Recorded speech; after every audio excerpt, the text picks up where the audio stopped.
صل على سيدنا ومولانا محمد وعلى بسم اللہ الرحمن الرحیم۔ السلام علیکم ناظرین و سامعین کرام، پروگرام یاد الہی میں روزانہ عظیم ہستیوں کے تذکارے پاک کیے جاتے ہیں، اور اس کے ساتھ ساتھ کچھ ایسے موضوعات پر گفتگو ہوتی ہے جن سے آپ کو رہنمائی حاصل ہوتی ہے۔ آج حضرت بابا سید عبداللہ المعروف بابا بلے شاہ رحمۃ اللہ تعالی علیہ آپ کے تذکارے خیر ہوں گے۔ اس سے پہلے کتاب الشفا سے آج کا وظیفہ: آب زمزم ہر مرض کے لیے شفا۔ آب زمزم کے فضائل، خصائل اور برکات، اثرات بہت زیادہ ہیں، اور کیوں نہ ہوں، آخر یہ جنت کا پانی ہے، جنتی پانی ہے، اور اس میں سرکار دو عالم صلی اللہ علیہ وآلہ وسلم کا لعاب مبارک بھی ملا ہوا ہے۔ یہی وجہ ہے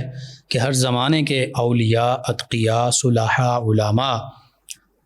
رحمہم اللہ علیہم سب کے سب آب زمزم کے عاشق اور شیدا رہے ہیں، آب زمزم سے محبت بھی کرتے ہیں۔ روئے زمین پر موجود پانیوں میں سب سے بہترین پانی زمزم کا ہی ہے۔ یہ کھانے کا کھانا ہے، بیماری سے شفا ہے، پینے کے لیے پانی ہے،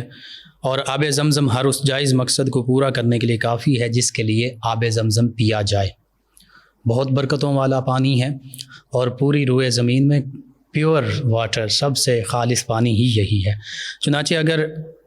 آپ نے اسے اس مقصد کے لیے پیا کہ آپ کو شفا مل جائے تو اللہ تعالیٰ آپ کو شفا عطا فرمائے گا۔ زمزم کو خوب آسودہ ہو کر پینا نفاق سے، منافقت سے بری ہونے کی علامت ہے۔ اس کا پانی سر درد کو ختم کرتا ہے، اور زمزم کے کنویں میں نظر کرنے سے، زمزم کے کنویں میں دیکھنے سے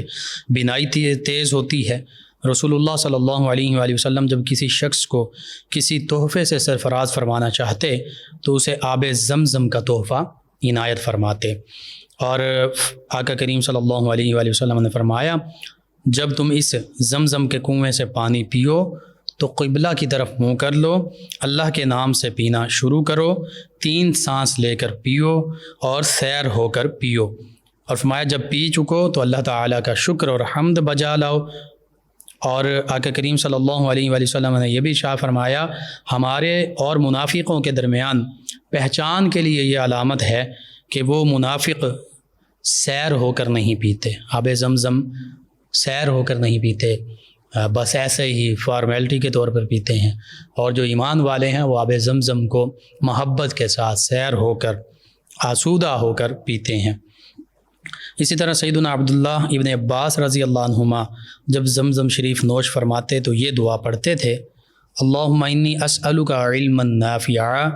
ورزقا واسعا وشفاء من کل داء،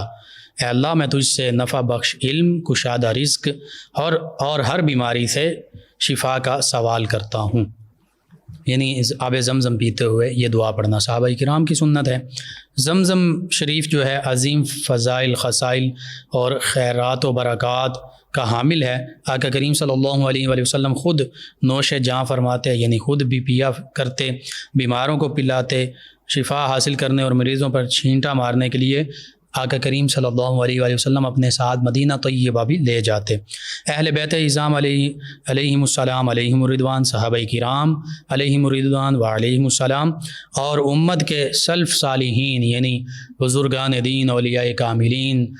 صالحین، فقہاء کرام، علماء کرام، ہمارے بزرگ ہمیشہ سفر میں اپنے ساتھ آب زمزم رکھتے تھے،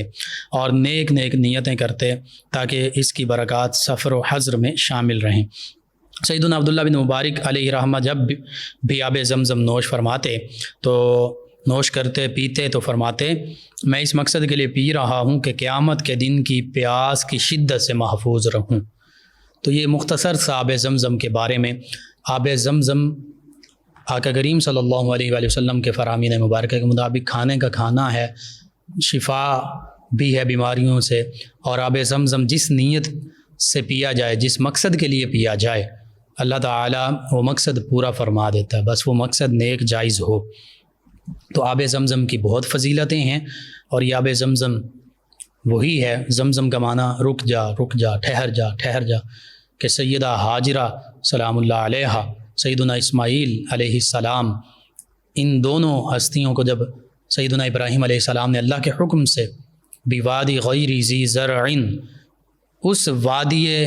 غیر ذی زرع یعنی بغیر زراعت والی کھیتی والی وادی میں لائے، جہاں اللہ کا حکم تھا، مکۃ المکرمہ، اور جہاں آبادی بھی نہیں تھی۔ تو صفا اور مروہ یہ دو پہاڑ ہیں، ان پہاڑوں پر سیدنا اسماعیل علیہ السلام جو شیر خوار ہیں، دودھ پیتے بچے ہیں، اور سیدہ حاجرہ سلام اللہ علیہ ان کی والدہ سیدنا ابراہیم علیہ السلام چھوڑ کر چلے جاتے ہیں، بظاہر جو کھانا پینا ہے وہ ختم ہو جاتا ہے، سیدہ حاجرہ سلام اللہ علیہ کا دودھ جو ہے وہ خشک ہو جاتا ہے، اب کھانے کے لیے بھی کچھ نہیں، پینے کے لیے کچھ نہیں۔ سیدنا اسماعیل علیہ السلام پیاس کی شدت سے بلبلاتے ہیں، تو سیدہ حاجرہ سلام اللہ علیہ صفا سے مروہ کی جانب، مروہ سے صفا کی جانب چکر لگاتی ہیں کہ شاید کوئی کھانے پینے کی چیز نظر آ جائے، کوئی مل جائے، کوئی اللہ کا بندہ نظر آ جائے، کوئی ظاہری اسباب مل جائیں، لیکن ظاہری اسباب نہیں ملتے۔ اس دوران سیدنا اسماعیل علیہ السلام اپنی ایڑیاں رگڑتے ہیں، تو جب وہ ایڑیاں رگڑتے ہیں، اور یہ معاملہ ایسا کہ سیدہ حاجرہ سلام اللہ علیہ صفا سے مروہ ایک پہاڑ سے دوسرے پہاڑ کی جانب جاتی ہیں، جب نیچے کی جانب جاتی ہیں تو پھر بیٹے کی فکر ہوتی ہے، سیدنا اسماعیل علیہ السلام کی، دوبارہ واپس بھاگ کر آتی ہیں، جب دوبارہ آتی ہیں تو وہ بلبلا رہے ہیں، پیاس کی شدت ہے، پھر دوبارہ دوسری پہاڑی پر جاتی ہیں، پھر ماں کی ممتا جو ہے وہ تڑپ اٹھتی ہے، بیٹے کو جب نہیں دیکھتی بے چین ہوتی ہیں، واپس تشریف لاتی ہیں، 7 چکر مکمل فرماتی ہیں صفا اور مروہ کے درمیان، اور وہ 7 چکر آج حج کے ارکان میں سے رکن بن گیا۔ سعی جسے کہتے ہیں، کوشش، انہوں نے پانی کے لیے کوشش کی، ہم انہی کے اس کوشش کی پیروی کرتے ہیں، وہ ہمارے لیے مناسک حج میں سے ٹھہری، اور وہ اللہ کے نیک بندوں کی ادائیں اور وہ جگہیں جن پر اللہ کے نیک بندوں نے یوں چکر لگائے، ان کو اللہ نے شعائر اللہ بنا دیا، شعائر اللہ بنا دیا۔ فرمایا ان الصفا والمروۃ من شعائر اللہ، کہ بے شک صفا اور مروہ تو اللہ کی نشانیوں میں سے ہیں۔ اور یہ نشانیاں کیسے بنی؟ سیدہ حاجرہ سلام اللہ علیہ کے قدم مبارک لگنے سے پہلے، یا سیدنا اسماعیل علیہ السلام کی ایڑیاں لگنے سے پہلے تو یہ شعائر اللہ میں شامل نہیں تھی۔ یہ ان عظیم ہستیوں کے قدم لگے تو اللہ تعالیٰ نے انہیں بھی ان 2 پہاڑیوں کو اپنی عظیم نشانیاں بنا دیا۔ تو پھر اللہ کے نیک بندے وہ غیر اللہ نہیں ہوتے، وہ بھی شعائر اللہ ہوتے ہیں۔ کوئی نبی اللہ ہوتے ہیں، کوئی رسول اللہ ہوتے ہیں، کوئی حبیب اللہ ہوتے ہیں، کوئی خلیل اللہ ہوتے ہیں، کوئی ذبیح اللہ ہوتے ہیں۔ ہمارے آقا صلی اللہ علیہ وآلہ وسلم حبیب اللہ ہیں، کوئی اصحاب رسول اللہ ہوتے ہیں، کوئی اہل بیت رسول اللہ ہوتے ہیں، کوئی اولیاء اللہ ہوتے ہیں۔ یہ غیر اللہ نہیں ہوتے، یہ بھی اللہ کی نشانیاں ہوتی ہیں۔ تو یوں اللہ کے نیک بندوں کے جو معمولات ہیں، اللہ سبحانہ وتعالی انہیں آنے والے لوگوں کے لیے عبادت کا ذریعہ بنا دیتا ہے، وہ عبادت ٹھہرتے ہیں، وہ ان کے اعمال اور وہ مناسک حج کے معمولات میں شامل ہو جاتے ہیں۔ آج اگر کوئی صفا اور مروہ کے درمیان سعی نہیں کرتا تو اس کا حج، اس کا عمرہ مکمل نہیں ہوتا۔ یہ اللہ کے پیارے بندوں کی، حالانکہ سیدہ حاجرہ سلام اللہ علیہ نبیہ نہیں ہے، کوئی خاتون نبی نہیں گزری، لیکن ایک نبی علیہ السلام کی زوجہ مطہرہ ہیں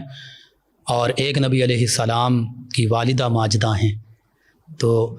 اللہ کے نبی کے ساتھ نسبت ہونے والی ہستیوں کا یہ مقام ہے، اللہ کے نبیوں کا مقام و مرتبہ کیا ہوگا؟ یہ ہماری ناقص عقل اور فہم میں آ ہی نہیں سکتا۔ بہرحال آب زمزم بہت فضیلت، عظمت، بہت برکات اور اللہ کی رحمتوں کا باعث ہے۔ اور سیدہ حاجرہ سلام اللہ علیہ نے تو فرمایا، وہ جو پانی کا چشمہ جاری ہوا تو آپ نے فرمایا زم زم ٹھہر جا، ٹھہر جا۔ آپ نہ فرماتی، مفسرین نے لکھا، علماء نے لکھا کہ غالباً حدیث مبارکہ میں بھی شاید ہے کہ اگر آپ نہ فرماتی زم زم رک جا، تو پھر پوری روئے زمین پر یہ پانی پھیل جاتا۔ اور آج جو ماڈرن ریسرچ ہے، مختلف سائنٹسٹ ہیں، انہوں نے اس پر ریسرچ کیا تاکہ اس کا ریسورس، اس کا ماخذ کہ یہ شروع کہاں سے ہو رہا ہے وہ پتہ چل جائے۔ بڑے جدید انسٹرومنٹس لگائے گئے، جدید آلات لگائے گئے، لیکن اس کے سورس کا بھی آج بڑے سائنٹسٹ کو پتہ نہیں چل سکا۔ اور جاپانیز سائنٹسٹ جو ہیں، جاپانی سائنسدان، انہوں نے بھی، دیگر ممالک کے سائنٹسٹ، انہوں نے بھی اس پر ریسرچ کی، حتیٰ کہ ان ساری ریسرچز کا خلاصہ یہ ہے، کنکلوژن یہ ہے کہ پوری روئے زمین پر سب سے زیادہ مقدار میں، سب سے پیور، خالص پانی جو ہے، جس میں تمام صحت افزا جو اجزاء ہیں وہ شامل ہوں، وہ یہی آب زمزم ہے، زمزم کا پانی ہے۔ آج ہم دیکھتے ہیں بعض اوقات منرل واٹرز اور یہ چیزیں استعمال کی جاتی ہیں، لیکن حقیقت یہ ہے یہ منرل واٹرز بھی لیبارٹریز میں چیک ہو چکے ہیں اور پتہ چل چکا ہے کہ یہ بھی پیور نہیں ہوتے، یہ بھی امپیور ہیں، خالص نہیں ہیں، ناخالص ہیں، ان میں بھی کچھ نہ کچھ کثافتیں جو ہیں وہ موجود ہیں۔ لیکن قربان جائیے، جہاں اللہ کے نبی علیہ السلام، آقا کریم صلی اللہ علیہ وآلہ وسلم کے آباء میں سے سیدنا اسماعیل علیہ السلام، ان کے پاؤں مبارکہ لگے اور پھر زمزم کا چشمہ جاری ہوا، وہ ہمارے لیے پیورٹی کا نشان ٹھہرا۔ اور یہ زمزم کا چشمہ یہ بھی اللہ کی نشانیوں میں سے ہے۔ اللہ والوں سے جن چیزوں کو نسبت ہو جائے وہ بھی شعائر اللہ میں شامل ہو جاتی ہیں۔ اللہ تعالی ہمیں آب زمزم کی برکات سے بھی نوازے، اور اللہ تعالی ہمیں اپنے تمام انبیاء و مرسلین علیہم الصلاۃ والتسلیم، آقا کریم صلی اللہ علیہ وآلہ وسلم، صحابہ کرام علیہم الرضوان، اہل بیت کرام علیہم الرضوان، اولیاء کرام رحمہ اللہ علیہم اجمعین، تمام جو اللہ سے محبت کرنے والی ہستیاں، اللہ کے برگزیدہ مقرب بندے ہیں، ان سے محبت کرنے والا بنائے، ان کی سیرت، اخلاق، کردار کی پیروی کرنے والا بنائے، ان کی عظمتوں، رفعتوں، شانوں کو اپنے قلوب و اذہان میں وسعت قلبی کے ساتھ ہمیں جگہ دے، آمین۔ جی ناظرین و سامعین، سیدنا عبداللہ المعروف بابا بلے شاہ رحمۃ اللہ تعالی علیہ، اولیاء کاملین صالحین میں بہت بلند مقام آپ کا، اور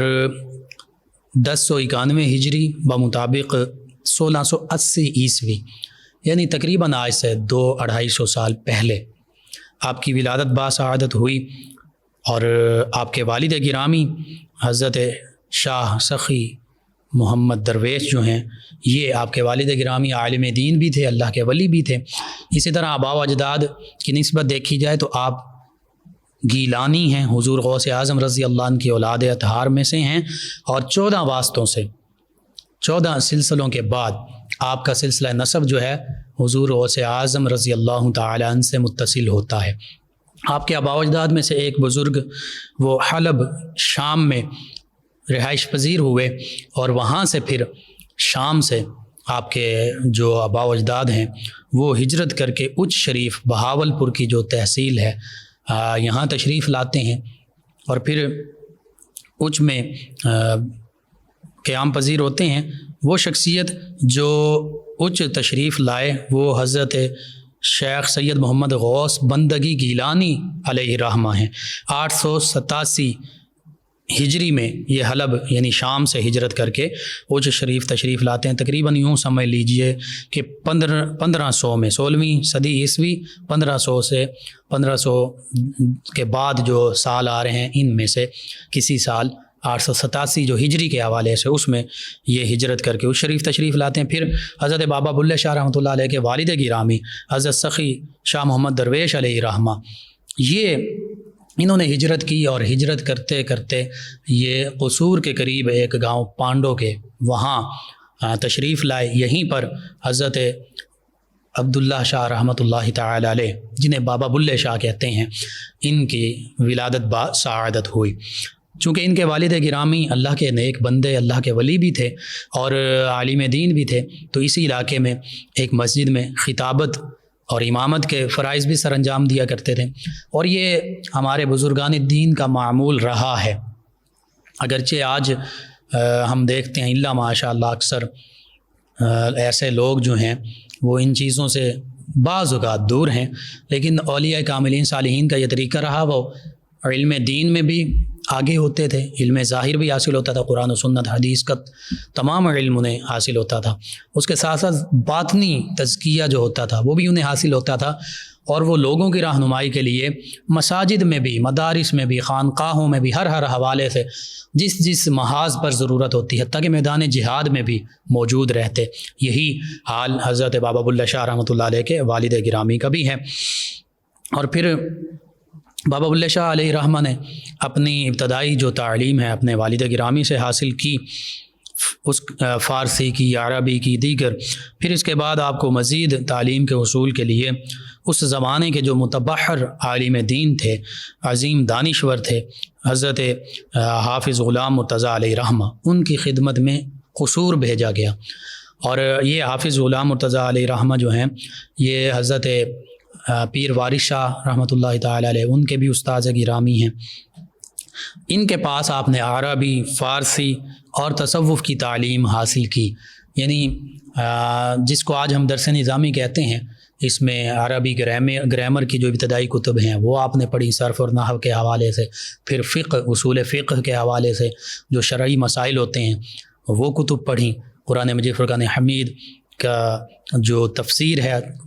تفسیر، اصول تفسیر، پھر حدیث، اصول حدیث، یہ علوم حاصل کیے۔ اور ظاہری علوم حاصل کرنے کے بعد، ان کی تکمیل کے بعد، آپ ایک دن ایک درخت کے نیچے آرام فرما تھے، تو وہاں آپ کو اونگ آئی، نیند آ گئی۔ آپ نے دیکھا کہ آپ ہی کے خاندان کے ایک بزرگ سید عبدالحکیم علیہ رحمہ ایک تخت پر بیٹھے ہوا میں اڑتے ہوئے آپ کے پاس آ کر اترتے ہیں، اور انہوں نے آپ سے پوچھا کہ نام پوچھا کہ بھئی نام کیا ہے آپ کا؟ آپ نے بتایا میرا نام عبداللہ ہے اور میں سعادات گھرانے سے تعلق رکھتا ہوں۔ انہوں نے فرمایا کہ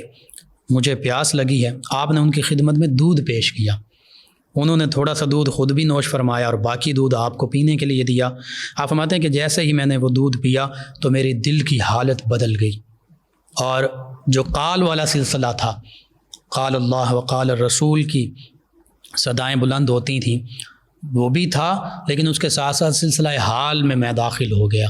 یعنی قرآن و سنت ظاہری طور پر تو پڑھ چکا تھا، اور اس کے جو معانی اور مفاہیم اور اس سے جو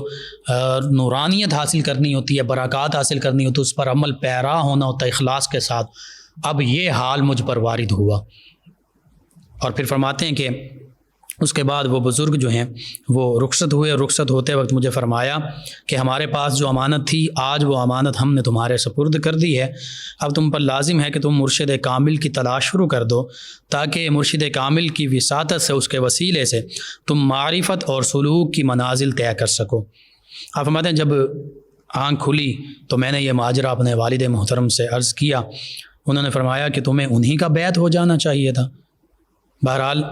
آپ نے اپنے والد محترم سے پوچھا کہ اب وہ کہاں پر ملیں گے، انہوں نے مراقبہ کیا اور بتایا کہ وہ بزرگ لاہور ساندہ میں رونق افروز ہیں۔ تو آپ علیہ رحمہ وہاں حاضر ہوئے، وہاں پہنچے اور انہیں بیعت کرنے کے لیے عرض کیا، تو انہوں نے فرمایا تمہارا حصہ ہمارے پاس نہیں ہے، بلکہ حضرت شاہ عنایت قادری علیہ رحمہ کے پاس ہے۔ یہ بھی بڑا ایک روحانیت کا حقیقی معاملہ ہے کہ بعض اوقات ہم کسی اللہ کے ولی کے پاس جاتے ہیں، کچھ فیضان ملتا ہے، یہ نہیں ہوتا کہ بالکل فیض نہ ملے، بالکل فیض ملتا ہے، ان کی زیارت سے بندہ مشرف ہوتا ہے، اللہ کی یاد دل میں داخل ہوتی ہے، اپنے گناہوں پر نظر پڑتی ہے۔ لیکن بعض اوقات یہ ہوتا ہے کہ مکمل جو تکمیل ہے، اور خصوصاً ان لوگوں کے لیے کہ جو تصوف اور طریقت کے راستے پر چلنا چاہتے ہیں، ان کا حصہ مکمل وہاں نہیں ہوتا، وہ حصہ کہیں اور ہوتا ہے، روحانی جو فیض ہوتا ہے۔ تو اسی بارے میں آپ نے فرمایا کہ تمہارا فیض جو ہے شاہ عنایت قادری علیہ رحمہ کے پاس ہے، تم انہی کے پاس چلے جاؤ اور اپنا حصہ وہاں سے حاصل کر لو۔ چنانچہ حضرت بابا بلّہ شاہ علیہ رحمہ لاہور پہنچتے ہیں، حضرت شاہ عنایت قادری علیہ رحمہ کی خدمت میں حاضر ہوتے ہیں اور بیعت ہوتے ہیں، بیعت ہو کر ان کے پاس کافی عرصہ گزارتے ہیں، ریاضات، مجاہدات، عبادات، کرتے ہیں اور پھر خرقہ خلافت حاصل ہوتا ہے۔ اور حضرت بابا بلے شاہ علیہ رحمہ چونکہ سادات گیلانیہ میں سے تھے، حسنی حسینی سادات میں سے تھے، تو جب آپ حضرت شاہ عنایت قادری علیہ رحمہ کے بیعت ہوتے ہیں، یہ آرائی ہیں، تو گھر والے جو ہیں وہ آپ سے ناراض ہوتے ہیں، کہتے ہیں کہ آپ سید ہو کر آپ آرائی جو ہیں ان کے پاس چلے گئے ہیں، سادات میں کہ آپ کو کوئی مرشد نہیں ملے، اتنا فیضان ہے۔ تو بہرحال آپ نے وہ پنجابی کے اشعار بھی لکھے جن کا معنی اور مفہوم یہ بنتا ہے کہ مجھے سب نے کہا کہ بھئی تم سید ہو کر آرائی جو ہیں شاہ عنایت قادری علیہ رحمہ ان کے بیعت ہو گئے ہو، بلے نو سمجھاون آئیاں پیڑاں تے پر جائیاں، بلیا تو کیوں آل نبی اولاد علی نو لیکاں لائیاں۔ بہرحال اس طرح کہ وہ اشعار آپ نے خود لکھے ہیں، تو اس کے معنی یہی ہیں کہ آپ کی بہت زیادہ اس حوالے سے مخالفت کی گئی کہ آپ سید ہو کر غیر سید کے بیعت ہو رہے ہیں۔ تو یہ معاملہ یہ ہے کہ اگر اس میں کوئی ایسا حرج نہیں ہے، کوئی سادات میں سے ہوں اور پھر وہ غیر سادات کے بیعت ہو جائیں، تو اس میں کوئی ایسا نہیں مسئلہ، یہ تو فیض حاصل کرنے کی بات ہے۔ اس معاملے میں کئی مثالیں دی جا سکتی ہیں۔ حضرت پیر میر علی شاہ گولڑوی علیہ رحمہ، آپ پہلے اپنے ماموں جان کے سلسلہ قادریہ میں بیعت بھی تھے اور خلافت بھی حاصل تھی، اور پھر آپ کے ماموں جان نے خود فرمایا تھا کہ آپ کو جہاں سے فیض ملے آپ بیعت ہو جانا۔ تو آپ سیال شریف جب حاضر ہوئے، سیال شریف خواجہ شمس الدین سیالوی علیہ رحمہ، ان سے فیض حاصل ہوا تو بیعت ہو گئے۔ ماموں جان نے پوچھا نڈیا کدھر گیا، یعنی بیٹا کدھر گئے تھے؟ تو کہنے لگے ماں جٹ دا بننا ساوا ڈٹھا، کہ میں نے جٹ جو ہیں پیر سیال علیہ رحمہ ان سے فیض دیکھا ہے تو ان کا بیعت ہو گیا۔ تو یوں پہلے قادری سلسلے کی آپ کو خلافت حاصل تھی، قادری سلسلے کے پیر بھی تھے، پھر چشتی نظامی سلسلے کی خلافت ملی، اس کے پیر بھی، پھر آپ جب حج کے لیے تشریف لے گئے، حج کے لیے حاضر ہوئے کعبۃ اللہ بیت اللہ مکۃ المکرمہ، وہاں حضرت خواجہ حاجی امداد اللہ مہاجر مکی علیہ رحمہ کے بیعت ہوئے چشتی صابری سلسلے میں، ان کے اصرار پر، اور ان سے خلافت آپ کو حاصل ہوئی۔ تو یوں یہ کوئی ایسا معاملہ نہیں کہ ایک پیر کے بیعت ہو گئے تو پھر کہیں اور بیعت نہیں ہو سکتے، یہ تو فیض کی بات ہے۔ اللہ تعالیٰ جہاں سے فیض عطا فرما دے، خاک پائے غوث اعظم زیر سایہ ہر ولی، اللہ کے ہر ولی کے ساتھ محبت رکھیں، فیض حاصل کریں۔ یہ ایک مثال ہے۔ سید حیدر شاہ علیہ رحمہ وہ بھی سیال شریف بیعت ہوئے، یہ ایک آستانے کی میں بات کروں۔ اس کے علاوہ حضرت میاں شیر محمد شرق پوری علیہ رحمہ، آپ سید نہیں ہیں لیکن پیر کرما والا شریف جو ہیں سادات سید اسماعیل شاہ بخاری علیہ رحمہ وہ آپ کے بیعت ہیں۔ تو اس طرح کی کئی مثالیں ہیں کہ سادات جو ہیں وہ غیر سادات کے بیعت ہوئے، اور ایک اللہ کے ولی وہ ایک نہیں دو تین جگہ بیعت ہوئے۔ خود حضور غوث اعظم رضی اللہ عنہ آپ کو جو فیضان حاصل ہوا اس میں کم از کم 4 جو ہیں اللہ کے ولی ان کا ذکر ملتا ہے، ان سے بیعت ہوئے آپ۔ بہرحال یہ ضمناً بات آ گئی۔ حضرت بابا بلے شاہ رحمۃ اللہ تعالی علیہ شاہ عنایت قادری علیہ رحمہ کے بیعت ہوئے۔ شاہ عنایت قادری علیہ رحمہ قادری شتاری سلسلہ سے تعلق رکھتے تھے، وحدت الوجود کا ایک معاملہ تھا، اور وحدت الوجود اور وحدت الشہود جو میں ناقص فہم کے مطابق سمجھ سکا ہوں وہ یہی ہے کہ وحدت الوجود کے بارے میں حضرت مجدد الفسانی علیہ رحمہ نے بھی لکھا ہے، اور یہ اللہ کے ولیوں کا ایک معاملہ رہا کہ وہ اللہ سے محبت میں ہر چیز میں وہ سمجھتے ہیں کہ اللہ ہی کے جلوے نظر آتے ہیں، اللہ کی ذات، صرف اللہ وحدہ لا شریک کی ذات کی جانب بھی وہ مائل رہتے ہیں۔ وحدت الوجود والے بھی، شہود والے بھی۔ شہود والے صرف یہ کہتے ہیں کہ ہر چیز میں اللہ کی نشانی موجود ہے، وفی انفسکم افلا تبصرون، قرآن مجید فرقان حمید میں بھی اس کا ذکر ملتا ہے۔ بہرحال حضرت بابا بلے شاہ علیہ رحمہ نے پھر پنجابی شاعری کے ذریعے، کیونکہ آپ پنجابی صوفی شعراء میں بھی آپ کا شمار ہوتا ہے، آپ نے اللہ کی محبت کا ذکر کیا، نبی رحمت صلی اللہ علیہ وآلہ وسلم کی محبت کا ذکر کیا، دنیا کی بے ثباتی کا ذکر کیا، اس کے ساتھ ساتھ آپ نے معاشرتی جو مسائل ہیں ان پر لکھا، لوگوں کو اللہ کے پیارے حبیب صلی اللہ علیہ وآلہ وسلم کی محبت کی طرف مائل کیا، مسلمانوں کو خاص طور پر آپس میں محبت رکھنے کی جانب مائل کیا، اور یہ بتایا اپنے شعروں کے ذریعے کہ محبت ہی سب کچھ ہے۔ عشق رسول صلی اللہ علیہ وآلہ وسلم اور عشق حقیقی کا درس دیا حتیٰ کہ آپ کے شعروں میں سے وہ لمبی آپ کے ایک اشعار ہیں، اس میں آپ یہ بھی اپنے بارے میں ہی کہتے ہیں، یہ جو فنا فی الشیخ اور پھر فنا فی الرسول اور پھر فنا فی اللہ بقا باللہ کے مقامات ہیں، یعنی اپنے آپ کو مٹا دینا، موتوا قبل ان تموتوا، جو حدیث مبارکہ میں فرمایا گیا کہ مرنے سے پہلے مر جاؤ، یعنی اللہ کی رضا کی خاطر اپنا سب کچھ ختم کر دو۔ تو جب یہ مقام آتا ہے پھر وہ بندہ مومن اپنے مرشد گرامی کے حکم کے مطابق، جو قرآن و سنت کے مطابق ہی حکم ہوتا ہے، چلتا ہے، تو پھر اپنے شیخ کی صورت وہ اختیار کر لیتا ہے، وہی افعال، وہی اعمال، حتیٰ کہ بعض اوقات ظاہری جو شکل و صورت ہے وہ بھی شیخ کے مطابق ہو جاتی ہے۔ اور اس حوالے سے وہ واقعہ ہمارے مد نظر رہنا چاہیے جب آقا کریم صلی اللہ علیہ وآلہ وسلم اور سیدنا ابو بکر صدیق رضی اللہ عنہ ہجرت کر کے مدینہ طیبہ تشریف لاتے ہیں، تو جو انصار صحابہ کرام علیہم رضوان، جنہوں نے مصعب بن عمیر رضی اللہ عنہ اور اس طرح جو مبلغین صحابہ کرام مدینہ طیبہ آئے، ان کے اس دعوت پر اسلام قبول کیا، تو اور اس کے علاوہ بھی بعض کا جو وفود آتے پہلی مرتبہ، تو وہ حیران ہوتے، وہ پوچھتے سیدنا ابو بکر صدیق رضی اللہ عنہ اور نبی رحمت صلی اللہ علیہ وآلہ وسلم دونوں ہستیوں کے بارے میں کہ ان میں سے نبی کریم صلی اللہ علیہ وآلہ وسلم کون ہیں، یعنی آقا کریم صلی اللہ علیہ وآلہ وسلم کی اقتداء میں، محبت میں یوں سیدنا ابو بکر صدیق رضی اللہ عنہ ڈھلے ہوئے تھے کہ بعض اوقات، اور سیدنا داحیہ کلبی رضی اللہ عنہ، ان کی بھی جو شکل و صورت تھی آقا کریم صلی اللہ علیہ وآلہ وسلم کے مشابہ تھی، تو یہ مشابہت اللہ سبحانہ وتعالی کی طرف سے صحابہ کرام علیہم رضوان کو اور پھر اہل بیت کرام علیہم رضوان میں بھی کئی ہستیوں کو حاصل تھی۔ تو یوں یہ فنا فی الشیخ کا عالم ہے۔ پھر جو آقا کریم صلی اللہ علیہ وآلہ وسلم کی اعمال مبارکہ میں مکمل اور محبت میں اپنے آپ کو ڈھال لیتا ہے، وہ پھر فنا فی الرسول بن جاتا ہے، اور پھر جو اللہ کی محبت میں اپنے آپ کو ڈھال لیتا ہے، جس کے دل و دماغ، سوچ، فکر میں ہر وقت اللہ اللہ اللہ کی یاد ہی ہوتی ہے، پھر وہ فنا فی اللہ اور بقا باللہ کا مقام پا لیتا ہے۔ تو یہ حضرت بابا بلے شاہ رحمۃ اللہ تعالی علیہ نے ان مقامات کے حوالے سے بھی اپنے شعروں میں لکھا، حتیٰ کہ آپ فرماتے ہیں، آپ کا یہ شعر مجھے بھی بہت پسند ہے، آپ فرماتے ہیں کہ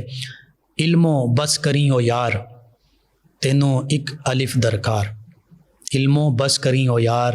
تینوں ایک الف درکار، یعنی علم حاصل کرنا ضروری ہے،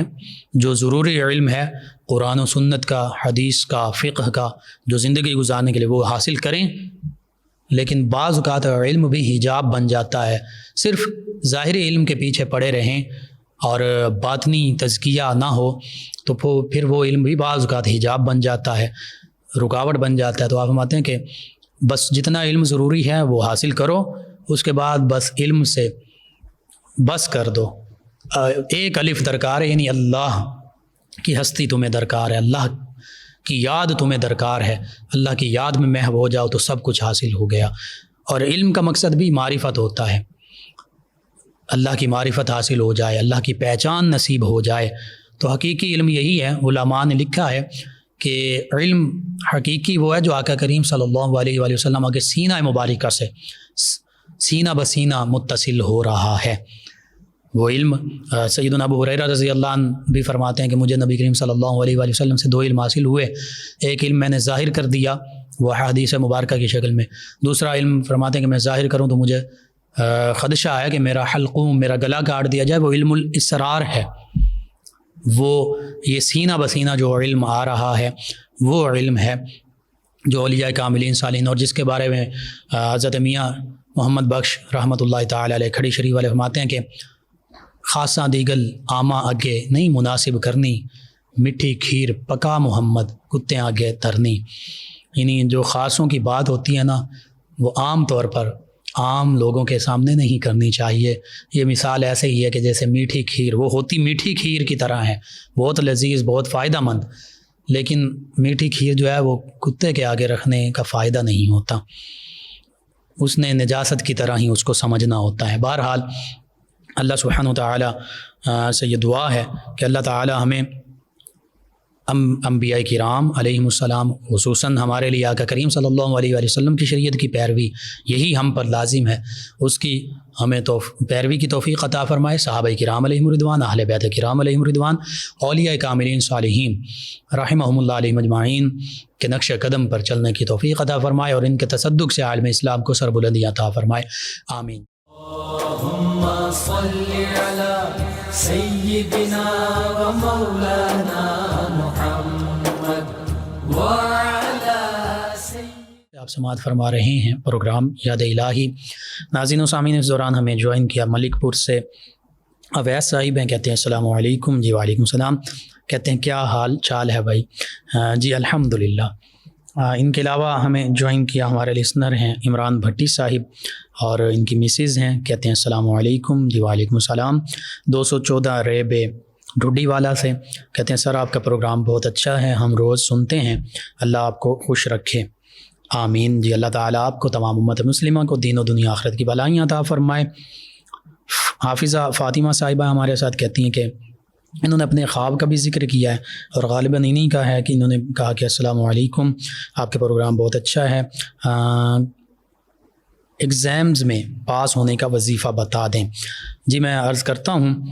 خواب جو آپ نے دیکھا ہے اللہ تعالیٰ بہتری فرمائے گا، آپ صدقہ اور خیرات کیجیے اپنی طرف سے۔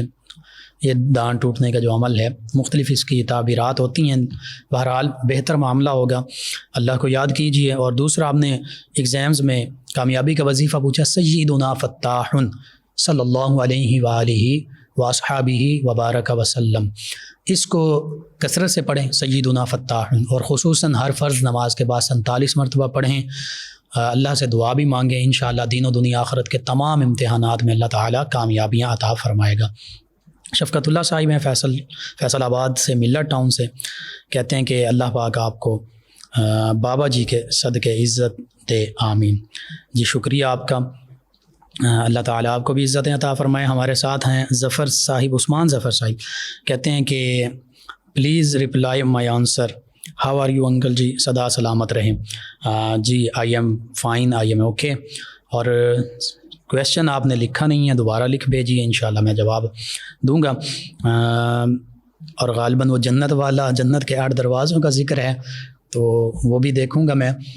جنت کا مین دروازہ جو ہے وہ باپ ہے، باپ کی رضا ہے۔ ان کے علاوہ ہمیں جوائن کیا ہے ہمارے لسنر ہیں محمد اشفاق صاحب، کہتے ہیں السلام علیکم سر۔ جی وعلیکم السلام، کہتے ہیں آپ کا پروگرام بہت اچھا ہے، اور کہتے ہیں سر میرے لیے دعا کر دیں، میں امپلائی ہوں، امپلائمنٹ کے لیے۔ جی آپ کو اللہ تعالیٰ بہتر نیک جائز رزق اور روزگار عطا فرمائے۔ آپ نماز کی کوشش کریں کہ 5 وقت نماز پڑھیں، اور یا رزاق اس کی کثرت کریں، درود پاک اور یا رزاق، انشاءاللہ اللہ تعالیٰ بہتر اسباب بنائے گا۔ یاسمین صاحبہ ہیں ہمارے ساتھ، ارشد صاحب ہیں چک نمبر 123 سدھو پورہ سے، کہتے ہیں پروگرام بہت اچھا، جی آپ کا بھی شکریہ۔ بلال صاحب نے ہمیں جوائن کیا، کہتے ہیں سید اور شاہ میں کیا فرق ہے؟ جی میں عرض کرتا ہوں، سید کا لفظی معنی ہے سردار، اور قرآن مجید فرقان حمید میں سیدنا یحییٰ علیہ السلام کے لیے یہ لفظ آیا ہے، سیدا و حصورا و نبیا من الصالحین، اور سید کا لفظی معنی سردار بھی ہے۔ اور سید سے مراد اب کیا ہے؟ ویسے تو اپنے استاذ گرامی کو، والد کو، سب کو سیدی کہا جا سکتا ہے، اے میرے سردار، سیدنا بھی کہا جا سکتا ہے لفظی معنوں میں، حتیٰ کہ سیدنا عمر فاروق اعظم رضی اللہ عنہ سیدنا بلال رضی اللہ عنہ کو سیدنا بلال کہہ کر پکارا کرتے تھے، اے ہمارے سردار بلال۔ کیسی اسلام نے شان عطا فرمائی ہیں سیدنا بلال حبشی رضی اللہ عنہ کو۔ لیکن جو نسبی اعتبار سے سید کا جب ہم ذکر کرتے ہیں کہ فلاں سید ہے، تو اس سے مراد آقا کریم صلی اللہ علیہ وآلہ وسلم کی اولاد پاک، خصوصاً سیدنا علی المرتضیٰ کرم اللہ وجہ الکریم اور سیدہ طیبہ طاہرہ سیدہ فاطمہ الزہرا رضی اللہ عنہا، ان کی جو اولاد پاک ہیں یہ سادات کہلاتے ہیں، سید کہلاتے ہیں، یعنی سیدنا امام حسن اور سیدنا امام حسین رضی اللہ عنہما، ان کی اولاد پاک یہ سید کہلاتی ہیں، سادات فاطمی بھی کہہ دیتے ہیں انہیں۔ پھر آگے وہ مختلف علاقوں کی نسبت سے یا مختلف شخصیات کے ساتھ جو نسبت ہے تو وہ کہتے ہیں جی یہ کاظمی سید ہیں، یہ نقوی سید ہیں، یہ بخاری سید ہیں، وہ علاقے یا چند ہستیاں جو ائمہ اہل بیت میں سے ہیں ان کی نسبت سے، یا یہ حسنی سید ہیں، یہ حسینی سید ہیں، یہ کہا جاتا ہے۔ بہرحال سادہ الفاظ میں یہ سید اسے کہتے ہیں جو سیدہ فاطمہ الزہرا طیبہ طاہرہ رضی اللہ عنہا کی اولاد میں سے ہوں۔ اور شاہ ویسے بھی بول دیا جاتا ہے، شاہ بادشاہ کو بھی کہتے ہیں۔ اسی طرح ہاشمی یا قریشی کوئی ہوں، آقا کریم صلی اللہ علیہ وآلہ وسلم کے دیگر قرابت داروں سے تعلق رکھتے ہوں، انہیں بھی شاہ کہہ دیا جاتا ہے کہ یہ شاہ قریشی ہے، یہ شاہ ہاشمی ہے۔ لیکن شاہ اور سید میں بہت فرق ہے۔ سادات جو ہے انہیں بھی شاہ کہہ دیا جاتا ہے، لیکن میں نے عرض کر دیا سیدہ فاطمہ الزہرا رضی اللہ عنہا کی اولاد اطہار وہ سید ہیں، باقی آقا کریم صلی اللہ علیہ وآلہ وسلم کے دیگر بھی جو قرابت دار ہیں ان کی اولاد پاک وہ قریشی یا ہاشمی یا شاہ بھی کہلاتے ہیں۔ ان کے علاوہ افتخار ڈوگر صاحب نے جوائن کیا، بابا نونا صاحب نے، غلام رسول صاحب نے، علی عباس صاحب نے، احمد صاحب نے، غلام حسین صاحب نے، 208 چک ڈوگراں والا سے آپ کا شکریہ۔ تمام ویورز، تمام لسنرز کا شکریہ